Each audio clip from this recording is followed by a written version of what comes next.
سلام عزیزان، وقتتان بخیر. آرزومند هستم خوب، صحت و سلامت باشین و هم روزتان را خیلی خوب سپری کرده باشین تا این دم، تا توانسته باشین یک فرد موفق باشین در زندگیتان، در محیط و مکانی که حالا زیست دارین، بخصوص محیط خانوادگی، اجتماعی و محیط کاری که میتونن نقش بسزا و گسترده خود را داشته باشد بر فعالیت هایمان، بر کارهای نیکی که قرار است انجام میدیم. پل‌های ارتباطی برنامه را فراموش نکنید. راهی که میتونه شما را به زودترین فرصت وصل بسازد در برنامه خودتان 488 کلید 47 صفحه فیسبوک و برنامه و همچنان نظر به موضوع برنامه می توانین با شماره تماس 020 220 1093 به تماس شوین.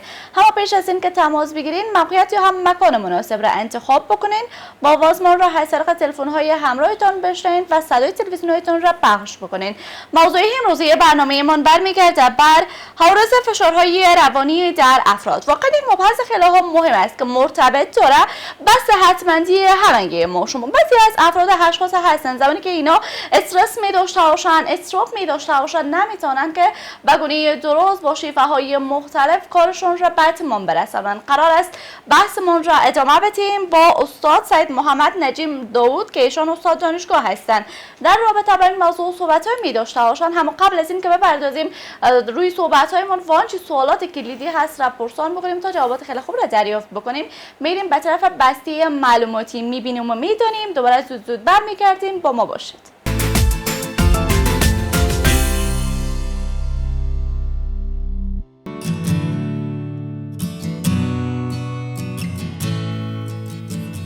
عوارض فشارهای روانی. استرس تاثیرات فراوان بر انسان میگذارد. نظم خواب را برهم میزند، بر سلامت روان اثر منفی میگذارد و باعث بیماری میشود. نتایج یک تحقیق جدید نشان می‌دهد که استرس می‌تواند به مغز هم آسیب برساند. استرس یک فشار روانی و احساس بیش از حد تحمل فرد است. در واقع استرس زمانی ایجاد می‌شود که ما نمی‌توانیم با فشارهای کوچک کنار بیاییم. همه ما به درجات مختلف استرس را تجربه کرده یا تجربه می‌کنیم. البته استرس در افراد مختلف متفاوت است. ممکن است یک عامل برای فرد ایجاد استرس کند، ولی در فرد دیگر به هیچ وجه استرس ایجاد نمی کند.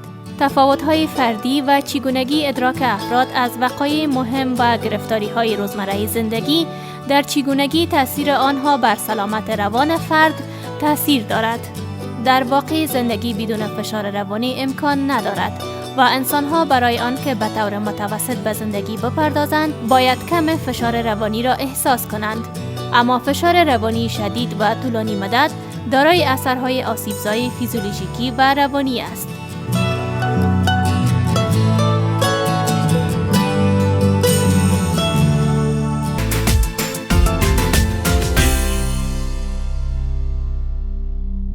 بسته معلوماتی را دیدیم و دانستیم که مرتبط بود با موضوع امروزی برنامه رسم زندگی که برمیگرده بر عوارض فشارهای روانی در افراد. واقعا یک مبحث خیلی مهم است. بس خوب از یک بار حرفی نکنیم، صحبت‌هامون را ادامه بدیم. سلام استاد، خیلی خوش اومدین، وقتتون بخیر. به نام آن که تنهایی زیبنده اوست، سلام بر شما و بر بینندگان عزیز و ارجمند برنامه خوبتون رسم زندگی. زنده و سلامت باشین استاد. خب از موضوعی که انتخاب کردیم و قرار است من شما روش بحث داشته باشیم که تا حدی بتوانیم مشکلات بیننده های عزیزمون را مرفوع بسازیم یا هم حل بکنیم. برمیگرده بر عوارض فشارهای روانی در افراد. اگر در نخست تعریف داشته باشین از فشارهای روانی یا هم استرس و بگویید که در کل چند نوع هست. بسیار تشکر، سوال بسیار جالب کردین، سوال بسیار مهم کردین. خب اگر ما استرس و فشار روانی را بسیار به کلمه ساده بیان بکنیم، میگن واکنش انسان در مقابل عوامل ناسازگار و پیش بینی نشده چی داخلی و چی خارجی. یا اگر تو تعریف بکنیم که استرس یا فشار روانی واکنش تطبیقی انسان بر محیط ماحول، واکنش تطبیقی بر عوامل محیطی که ممکن است که این پیامدهای فیزیولوژیک، شناختی، روانشناختی و رفتاری داشته باشه. در قسمت مورد دومی که شما اشاره کردین که استرس یا فشار روانی به چند نوع است، هانسلا یک پزشک اتریشی است که تحقیقات بسیار زیاد را در قسمت استرس و فشار روانی انجام داد و به مخاطر به نام پدر استرس ملقب شده و او او میگه که استرس یک پدیده‌ای هست که همیشه در وجود انسان بوده و هست و تا لحظه مرگ ادامه پیدا میکنه و مرگ میتونه که استرس خاموش بسازه. پس در چنین شرایطی که استرس و فشارهای روانی همیشه با ما هست، ما چطور میتونیم که از استرس به شکل مثبتش استفاده کنیم؟ و این دانشمند به دو نوع مثبت و منفی استرس اشاره میکنه. میگه که استرس میتونه که هم مثبت باشه و هم منفی باشه. یعنی ما در موقعیت‌های مثبت هم میتونیم که دچار استرس شویم. مثلا به طور مثال در یک جمع، در یک محفل بسیار بزرگ، اگر از کسی تقدیر میشه یا دفعتاً به اصطلاح متعجب میشه و به او جایزه داده میشه، دچار استرس میشه. یا مثلا یک شخص به بسیار مشکل یک موفقیت به دست میاره، این به دست آوردن این موفقیت میتونه که استرسایی را داشته باشه. ولی بعضی از دانشمندا یک نوع از استرس دیگر همچنان اضافه کردن که میگن او رو به نام نو استرس میگن، که استرس خنثی همچنان گفته میشه که این نوع استرس میتونه که محرک‌های حسی ما را تحریک بکنه ولی کدام مشکل شدیدی را برای ما ایجاد نمیکنه. مثلا در تلویزیون ما تماشا میکنیم اخبار در یکی از کشورهای دوردست یک زلزله شده و چند نفر کشته شده. وقتی ما این خبر میشنویم یک کم ناراحت میشیم ولی کدام آسیب خاص برای ما نمیرسونه. ولی در قسمت استرس منفی که او حادث و شدید است و در موقعیت ها و وضعیت های بد صورت میگیره که هم میتونه حاد باشه هم مزمن. حاد یعنی به این معنی که ما یک واکنش بسیار خطرناک و شدید نشان میدیم پس دوباره خاموش میشه. ولی مزمن طوری است که این ادامه پیدا میکنه. وقتی که ادامه پیدا کرد آسیب های مختلف را به وجود میرسونه. مثلا یک مثالش رو بر شما دادم میتونم، یک چیز به نام تحلیل رفتگی یا برن اوت میگن به انگلیسی.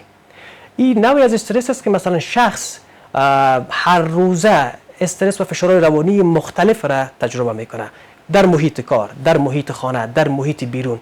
نمیتونه که استرس مدیریت بکنه و این جمع شده میره و مثل اون گرد و غباری که اگر شما در بیرون بگردین و گرد و غبار هر روز بالای سرتون بشینه و شما مثلا حفظ الصحه مرات نکنین، حمام نگیرین، طبعا وضعیتتون خیلی ناگوار میشه. استرس همین تو یک چیز است. وقتی که این بار شده میره، تحلیل رفتگی صورت میگیره. تحلیل رفتگی در سه حالت صورت میگیره. مرحله اول احساس مکمل از بین میره از وجود انسان. مرحله دوم زوال شخصیت است یا دیسپرسونالایزیشن میگنشه. و مرحله سوم شخص یک احساس ناامیدی و بیکفایتی را در وجود خود پیدا میکنه و حس میکنه که ما یک شخص کاملا بیکفایت، به درد نخور و غیره هستم و از من هیچ کار ساخته نیست و بالاخره از تمام امور خود دور میسازه و منزوی و افسرده میشه. ممکن است که دست به رویدادهای بسیار خطرناک بزنه، ممکن است دست به خودکشی و غیره بزنه. پس استرس منفی یک استرس بسیار خطرناکی هست که ما باید او را جدی‌تر بگیریم و مدیریت بکنیم. دقیقاً، یعنی از این معلوم می شود چون برمیگرده بر دیدگاه خودمون، بر افکار خودمون. اگر ما شما تفکیک درست داشته باشیم میان خوب و بد، میان مثبت و منفی، همزمان است که توانستیم یک فرد خیلی خوب باشیم در زندگیمون. میان برنامه خیلی کوتاه دوباره برمیگردیم.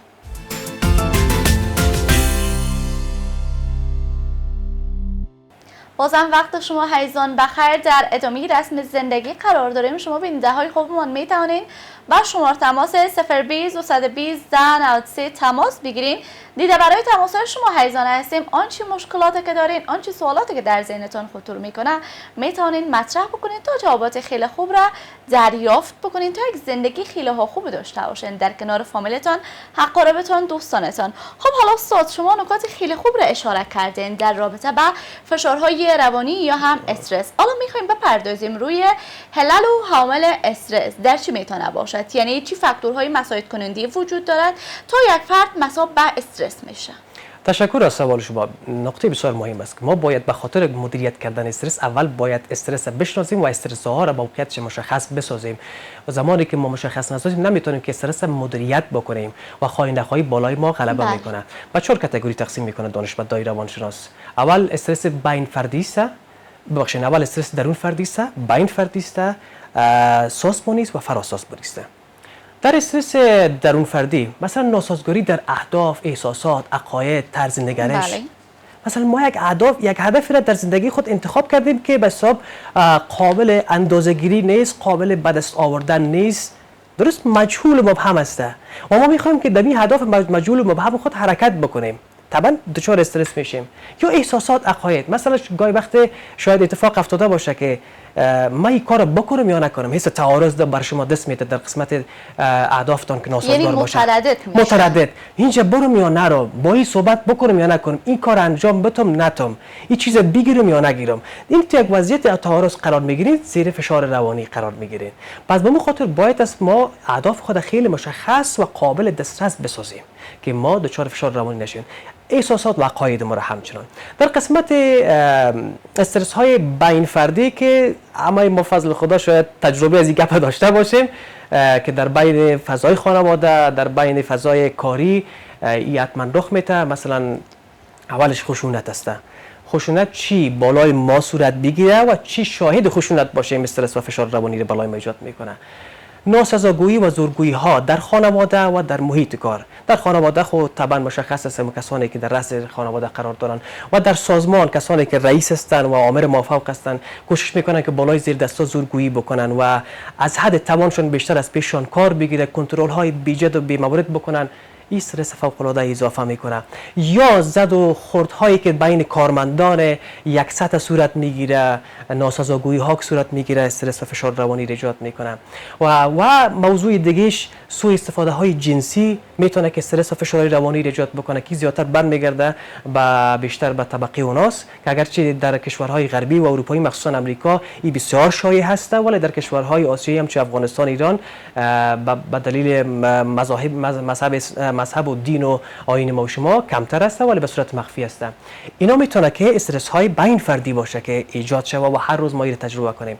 حالا برسیم سر استرس های سازمانی. در استرس های سازمانی برطور بگوییم استرس های سازمانی مثلا دستورالعمل‌های خشک و بی‌معنایی که از طرف آمر مافوق دفعتاً وضع میشه. مثلا به طور مثال آمر مافوق یک دستورالعمل وضع میکنه که سر از فردا تمام کارمندان رس ساعت 8 بجه باید در دفتر حاضر باشن، 2 دقیقه یا 3 دقیقه یا 5 دقیقه ناوقت کردن غیر حاضر بشن. ببینیم که چی یک وضعیت فشار روانی رو برای کارمند ایجاد میکنه. یا کوتاه شدن قراردادهای استخدامی امروزه چقدر مروج شده، 6 ماهه، 1 ساله، 3 ماهه. این فوق العاده استرس است و وقتی کارمند همچین کار شروع به کار میکنه، از آغاز کار تا ختمی که 6 ماه پوره میشه، 1 سال، او در می استرس فشار روانی است که اگه کارم خلاص شه، قراردادم ختم شه، من دیگه باز کار از کجا کنم؟ اگه امرای من قرارداد نکنن من چی کنم؟ و دیگه میمونه استرس های فراسازمانی. فراسازمانی دیگه خانواده است. خانواده را بسیاری کسا تجربه کردن عوامل ناسازگاری که در خانواده، چی از نگاه رفتاری است، چی از نگاه عقاید است، چی از نگاه کار است، وسایل است و غیره که امروزه فعلا در وضعیت بحرانی که ما و شما قرار داریم فعلا همگی در خانه ها حضور دارن. شاید در صفحات اجتماعی دیده باشیم که وضعیت خانواده ها، روابط زن و شوهر و خانواده ها یک ذره جرم و جرائم در اونجا بیشتر شده ولی جرم و جرائم بیرون کمتر شده. یکی این مورد است که استرس و فشار روانی ایجاد میکنه. دیگه وضعیت بد اقتصادی، وضعیت های اقتصادی که امروز همچنان به خاطر این بحرانی که ایجاد شده مخصوصا در طبقه سطح پایین این خیلی محسوس است و فوق العاده استرس و فشار روانی ایجاد میکنه. ناداری و فقر و تنگدستی و دیگه عوامل محیطی، سیاسی، امنیتی، جغرافیایی که در محیط ما هست. مثلا همین اوضاع سیاسی ما نابسامان است و این خودش استرس و فشارهای روانی را نیست ایجاد میکنه. این 4 نوع استرس هایی بود که ما باید این را بشناسیم بعد از اون مدیریت بکنیم. خب حالا استاد، یک فردی که مصاب یا هم دچار استرس یا فشارهای روانی قرار میگیرد چی عواقب یا هم چی پیامدهایی را میتونه در قبال داشته باشد؟ بسیار سوال مهمی را اشاره کردین که ما باید این مورد واقعا بفهمیم و عزیزای ما باید از بفهمن. شاید همگی ما امروز در رسانه ها میبینیم که وزارت صحت عامه به صورت مکرر بیان کرده میره که لطفاً استرس را مدیریت کنین، دچار استرس و فشار روانی خود نسازین که معافیت وجودتان یا مقاومت وجودتان پایین بشه و غیر از ویروس کرونا حتی ویروس های دیگه میتونه که شما را تهدید بکنه. خب چی عوارض ایجاد میکنه؟ عوارض زیر ما باید در 4 کاتگوری تقسیم میکنیم. روانشناسا در 4 کاتگوری. یک پیامدهای فیزیولوژیک است، پیامدهای شناختی است، پیامدهای روانشناسی است و پیامدهای رفتاری است.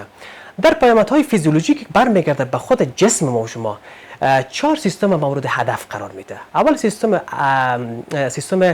قلبی.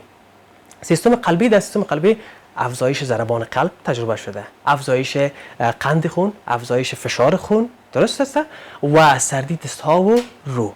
در قسمت سیستم عصبی سردردی، بیخوابی، درد مفاصل، اتساع عروق و شرايين، یعنی بزرگ شدن شرايين و افزایش تون عضلاتی. و در قسمت گوارشی اختلال در بلع، قرط کردن. شاید کل تجربه کرده باشه که یک مشکل، یک فشار روانی بر انسان دست داده، دفعتاً هم بیشتیا شده و هم نان خود دلش نمیشه، ولی دوستش آمده امروز میخواد کمک بکنه، چون میخواد همدردی بکنه، یک لقمه نان برش میاره، میگه خیر است احمد جان، محمود جان، امین نان تو بخو، خیر است ان شاء الله، خدا مهربان است. میگه پس شو وسکو نمیتونم خورده، از گلونم تیر نمیشه. توجه هستین؟ یک مشکل است که نمیتونه خورد. بیشتیایی، دستم گوارشی، تهوع و استفراغ، سوء هاضمه، کاهش حرکات غیر ارادی روده ها یک سری حرکات غیر ارادی دارن، یعنی خودکار دارن، اتوماتیک دارن که این حرکات توسط رشته های عصبی به خصوص صورت میگیره که این حرکات باعث میشه که مواد غذایی را که ما میخوریم از طریق روده ها جذب خون شه و با ما در نتیجه انرژی بگیریم. وقتی که فشار روانی بیش از حد در سر ما ایجاد میشه، این حرکات منظم روده ها دچار اختلال میشن، حرکاتشان نامنظم میشه. نامنظم شدن این حرکات باعث میشه که مواد غذایی را که ما خوردیم جذب نشه، سوء هاضمه برای ما دست میده. وقتی که طبعا دیگه وقتی که ما غذا میخوریم او جذب وجود ما نشه، ما ویتامین و پروتئین در روز نگیریم، طبعا دیگه مقاومت وجود پایان آمده میره. و در قسمت سیستم تنفسی، کسی که دچار فشار روانی میشه سریعا نفسک میزنه و بعض اوقات سرفه های خشکی همچنان میکنه. این آسیب هایی بود که در بخش فیزیولوژیک. در بخش شناختی، در بخش روانشناسی افسردگی ایجاد میکنه، انزوا و گوشه‌گیری ایجاد میکنه، خشم، ترس، اضطراب، کابوس های شبانه. مثلا در خواب شما خوابای ترسناک میبینین. یکی از دوستای ما را و براتون بگویم که او عدسته که فشار کار سرش زیاد بود، بابا خودش قسم میکنه، میگفت که نجیم من از طرف شب کار میکنم در خواب، من چی وضعیت است، حتی همکارای خود که سرم فشار میاد صدایش میکنم، و حتی والدیم سرم صدا کرده که احمد کیست یا محمود کیست، در خواب چی زده میری. این حالات بسیار شدیدترش از کابوس های شبانه آدم میبینه. در قسمت روانشناختی، در قسمت شناختی کاهش و از بین رفتن تمرکز فکری. مثلا حالت فشار روانی است، رئیس یا آمر موفق بالای سر و صدا کرده یا غال مغال کرده یا بیابی و رسوایی کرده، هر چی که هست، وضعیت بسیار خراب است. بیرون میایی، یکی از دو سایت پیشورید میای و تو نمیخوای دیگه که دفعتاً وضعیت برش بگویی. خب برابر هر ملحوظاتی که هست، این از یک قصه خود، از یک تجربه خود قسم میکنه. دفعتاً دمیجه تو فقط سونش نگاه میکنه و خلاص سرتون شور میتی، ولی اصلا چیزی رو نمیفهمی چی گپ است و چی میگه. بالاخره خودش متوجه میشه که میگه که کجاست فکرت، من صحبت میکنم هیچ فکرت نیست. تمرکز فکری از بین میبره، خلاقیت کاهش میده، قوی تصمیم گیری ضعیف میشه، تصمیمات بسیار ضعیف میگیریم، حتی نمیتونیم که در ساده ترین گپ خود تصمیم درست و معقولانه بگیریم. حافظه کوتاه مدت و بلند مدت از بین میره، یاد فراموشی مکرر پیدا میکنیم، خطا در انجام کارها پیدا میکنیم. هر کاری که مثلا ساده قبلا انجام میدادیم شاید حال که انجام بدیم بارها خطا بکنیم. این در قسمت شناختی. و در قسمت رفتاری بگویم، مثلا ترک غیبت زیاد در وظیفه مکرر صورت میگیره، کار درست به علاقه انجام نمیشه، کیفیت کار در انجام اجراتش پایین میفته و ترک از وظیفه و غیره. این پیامدهای بود که استرس و فشار روانی بد ایجاد میکنه. دقیقاً، یعنی میتواند خیلی مشکلات و خیلی چالش ها را با وجود بیاره. پس همین ما شما هستیم، اگر همگی ما شما اعتماد به نفس بالایی داشته باشیم، همگی ما شما مطابق همان کارهای من به پیش بریم، میتونیم خیلی ها خوب بدرخشیم در قله های پیروزی، در قله های موفقیت. خب حالا استاد ما چگونه میتونیم استرسمون را مدیریت بکنیم؟ بسیار خوب. وقتی که فهمیدیم که قدر مشکلات رو ایجاد میکنه و از طرف خانسیلان میگه که این استرس یک پدیده است که همیشه در وجود ما هست تا زمان مرگ، ما مجبور هستیم مدیریت بکنیم. در غیر از زندگی ما مختل میشه و ما به موفقیت نه تنها نمیرسیم بلکه زندگی خود شاید از دست بدیم.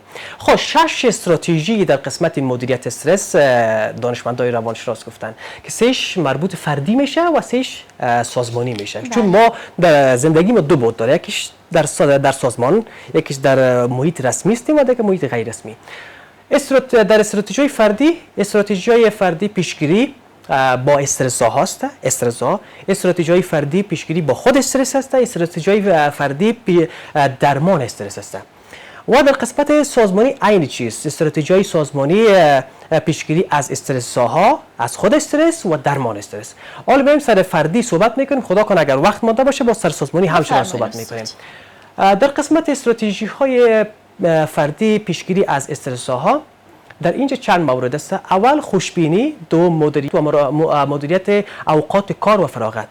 خوشبینی اکتسابی یا مثبت‌گرایی اکتسابی. متوجه باشین که مثبت‌گرایی و خوشبینی اکتسابی است، فطری نیست. شما خودتون میتونید خود مثبت‌گرا بسازین و خوشبین بسازین، هر چیز بدید مثبت ببینین.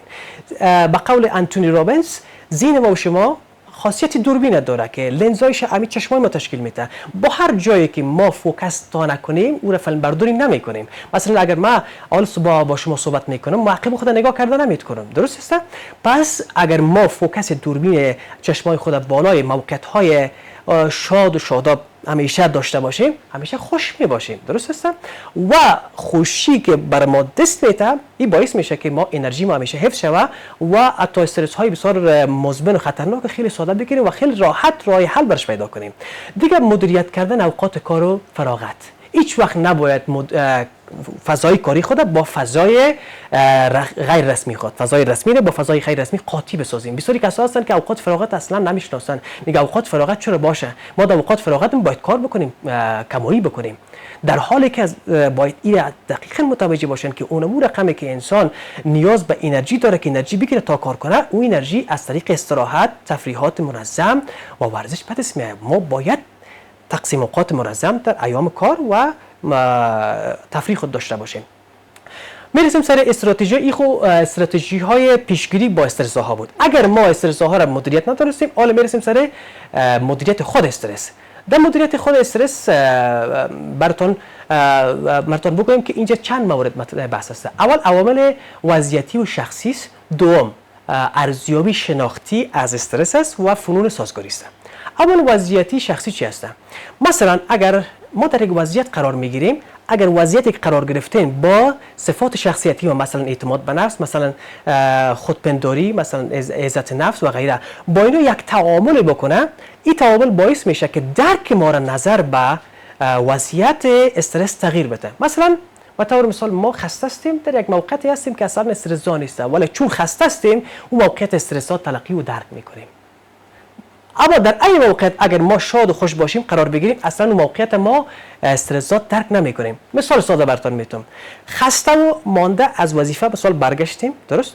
در خانه دفعتا فامیل میگه که فلانی جان عروسیش است، امروز کارت اومدیم شب باید بریم عروسی. تو دیگه فوق العاده خسته هستی و حیران میمونی که اگر نریام خفه میشه. چطور؟ اینجا دیگه وضعیت فشار روانی زیاد میشه سرت. در عروسی اشتراک میکنی، عروسی فوق العاده مجلل است، ولی تو هر موقعیت از برای تو استرس داست. اصلا کیفیت خود چی شادمانی و لذت خود چی کنار میگذاریم، بلکه تو کاملا زیر بار فشارهای روانی بیشتر قرار میگیریم. ولی اگر امو در حالت شادمانی باشی، کارت درست انجام داده باشی یا استراحت مکمل کرده باشی، یک دو روز رخصتی داشته باشی، دفعتاً باز امو اگر عروسی خبر شوی، با بسیار شادمانی میری و فوق العاده از اون وضعیت لذت میبری. دیگه موضوع دومش در مدیریت استرس ارزیابی شناختی از استرس است. ببینید درک افراد در مقابل وضعیت‌های استرس متفاوت است. مثلا یک نفر بیکاری را بسیار یک استرس یا فشار روانی بزرگ می‌داره، میگه که من کار خود از دست دادم، موقف خود از دست دادم، من خانواده‌ام چطور کنم، پول چی رقم دیگه به دست بیارم. بخصوص فعلا در شرایطی که قرار داریم. بله فوق العاده فعلا. ولی یک نفر دیگه دیدش متفاوت است. میگه بیکاری رو فکر میکنه که یعنی فارغ شدن از مسئولیت ها و پیدا کردن اوقات فراغت زیاد به خاطر تفریح و خوشگذرانی خیلی برش ساده تمام میشه. و نوع سیومش که باز فنون سازگاری است. اینا در فنون سازگاری اگر ما نوعیت در حدود 1 دقیقه وقت داریم، اگر خیلی کوتاه اشاره بکنیم. خب در فنون سازگاری حالا براتون بگویم. خب ما گفتم که در قسمت سازمانی شاید وقت ما کافی نباشه، خیر است من کوتاه اشاره میکنم. در فنون سازگاری حالا اگر ما دید ما مثبت باشه در قسمت وضعیت پیش آمده استرس، در این صورت فنون ستیز ما انتخاب میکنیم، یعنی مجادله میکنیم و برطرفش میکنیم خیلی راحت.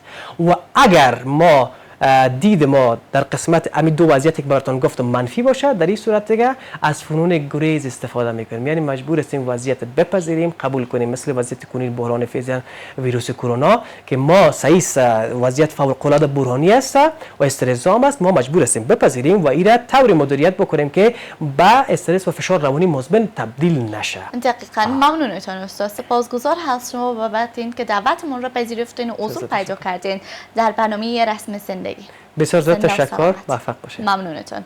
خب دوستان برنامه بود برنامه امروز که تقدیمتون کردیم. تا برنامه بعد خداوند حافظ و نگهدار همگی ما و شما. همیشه شاد، موفق و کامگار باشید.